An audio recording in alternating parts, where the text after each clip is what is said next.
Hi, I'm Rusty Harden, Assistant Superintendent for Sulphur Springs Independent School District. Hello, I'm Glenda Chester, Chief of Police for the Sulphur Springs ISD Police Department. The Sulphur Springs Independent School District, as well as the ISD Police Department, value the importance of our staff and students' safety. During this video, you will learn about the Standard Response Protocol, also known as the S.R.P. You've probably seen this poster around schools and in the classrooms. You may also have noticed 5 different colored icons. This standard has become important to responding to critical incidents and is used on every Sulphur Springs ISD campus. The key to the SRP is the simple shared language between students, staff, and all first responders. Using common terminology allows all stakeholders to respond in a coordinated manner. This lexicon, or common language, must be shared with all first responders, such as the local police and sheriff's departments, fire departments, as well as emergency medical services, so that they know how we respond and what to do. It is important that we share it with the students so that they know how to respond to emergency situations and the directives, especially if staff members are not available to guide them at that moment. Our SSISD staff must also have a thorough understanding of the SRP and how to respond to the commands. Making sure our staff is trained properly is a priority. We also want to make sure that parents understand what is occurring when any of the core actions are taken at a school.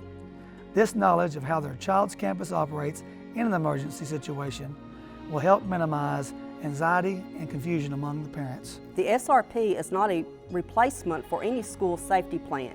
It is response enhancement that provides clear, consistent language and response actions among all students, staff, police, first responders, parents, and our community.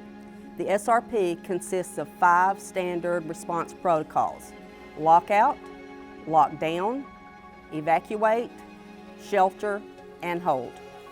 Lockout is announced when there is a threat or hazard outside of the building.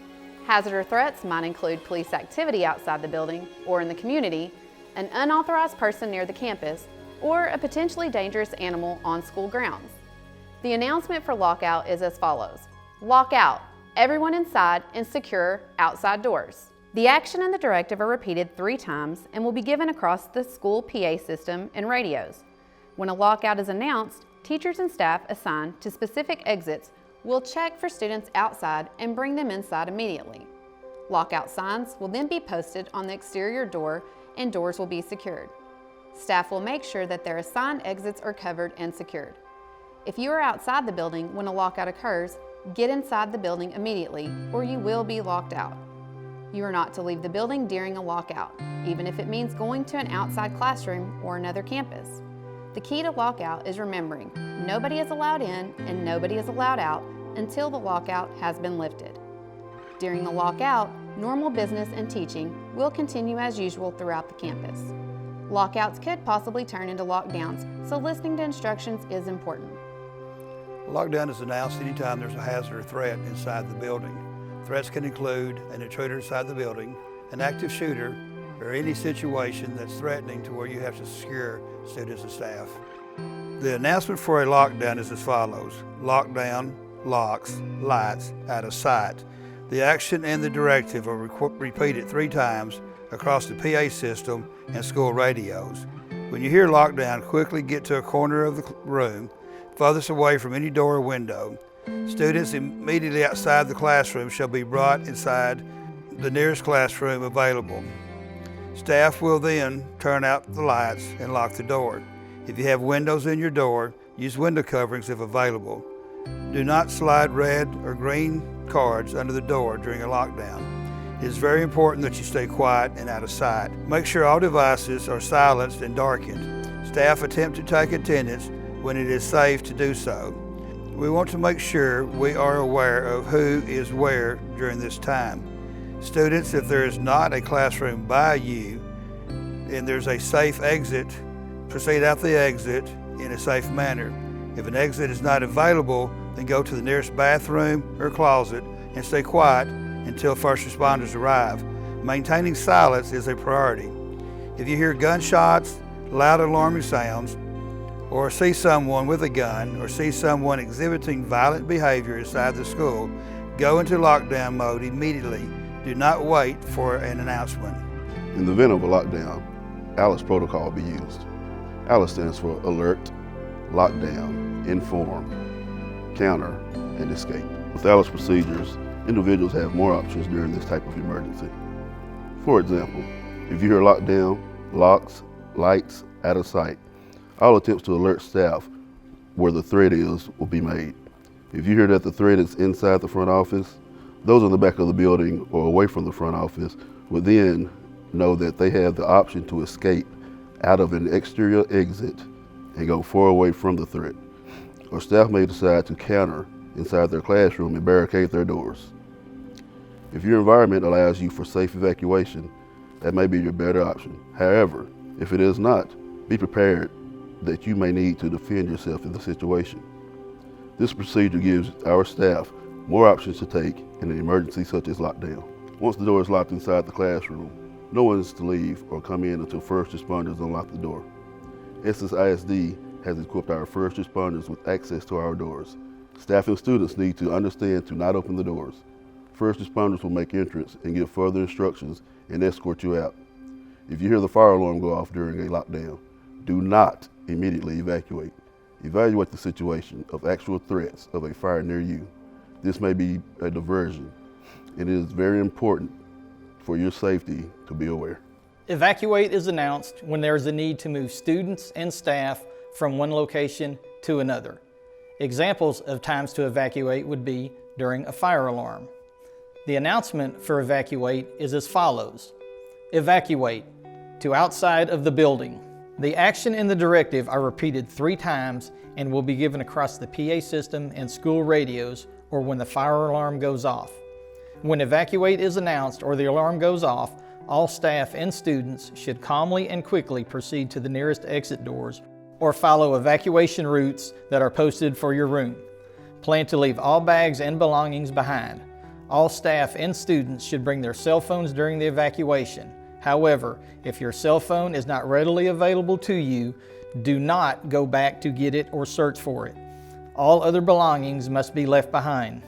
Turn off the lights and shut your door on the way out of your classroom. Please remember to bring your Go kits with you. Your Go kit should have your roster information in it as well as parent contact information. Go kits should also include your red and green cards. If you are a staff member that is assigned a school radio, it is important that you carry this radio with you during evacuation. Staff that are assigned to sweep halls and rooms on their campus will begin evacuation sweeps immediately. Once you have exited the building to your designated evacuation point, take attendance and notate the time. You will then need to hold up your red card if you are missing students, or green card if all of your students are accounted for. This allows for a visual communication for missing students or the all clear. If any students need medical attention or if you have additional students, the red card should be used to visually communicate. The evacuation will be complete when first responders give the all clear to enter back into the building. Remember, even if you don't see smoke or fire, you should always treat every alarm and drill as if it is a real emergency. Shelter. Shelter is announced when a specific protective actions are needed based on a threat or hazard, such as severe weather or a hazardous material release. The announcement for shelter is unique in both hazard and response strategies. An example for shelter announcement for severe weather would go as follows. Take shelter, severe weather issued. The action and the directive are repeated 3 times and will be given across the PA system and school radios. Once the shelter severe weather has been announced, all staff and students should proceed to the designated covered area. These designated areas and routes are posted in classrooms. All belongings should be left behind. When exiting your room, turn off your light and close your door. Bathrooms without windows are safer alternatives than hallways. Pipes in the walls of bathrooms provide a more protective barrier. If hallways are the safest areas identified, keep students at least 30 feet from windows and exterior doorways. Once in your designated spot, keep close together and position in the cover position to protect your head. Never position students in front of a classroom door. If safe to do so, take attendance. It is important to listen for any severe weather updates, as we know it can change in an instant. The announcement for shelter, hazardous material release is as follows. Shelter, hazardous material release. Once announced, make sure windows are shut and all HVAC systems are shut down. Staff should use any extra materials such as jackets, blankets, or plastic to cover openings under the doorways to assist in prevention of any hazardous odors entering the classroom. All staff and students will remain in the room for further instructions. Hazmat spills can come from highways, train derailments, gas lines, airports, or even inside the school. It is important that you listen for shelter announcements. Instructions are unique for each incident. Evacuation may be announced following a shelter incident. Hold. Hold is announced when it is necessary to restrict movement within a school, such as hallways needing to be cleared. Examples for possible hold situations would be an altercation in the hallway, a medical emergency, or even a broken water pipe. The main goal of the hold action is to keep the hallway clear. The announcement for hold is as follows. Hold in your area. The action in the directive will be repeated 3 times. During a hold situation, staff will make sure their classroom door is closed, then continue teaching and business as usual throughout the school. Listen for the hold to be released before exiting your room, even if it is time to switch classes. Make sure the hold has been released and the hallway is clear. The unification of students with their parents in a safe manner is extremely important to Ssisd. Please know your campus's plan on this procedure and where it takes place if an emergency situation should happen on your campus.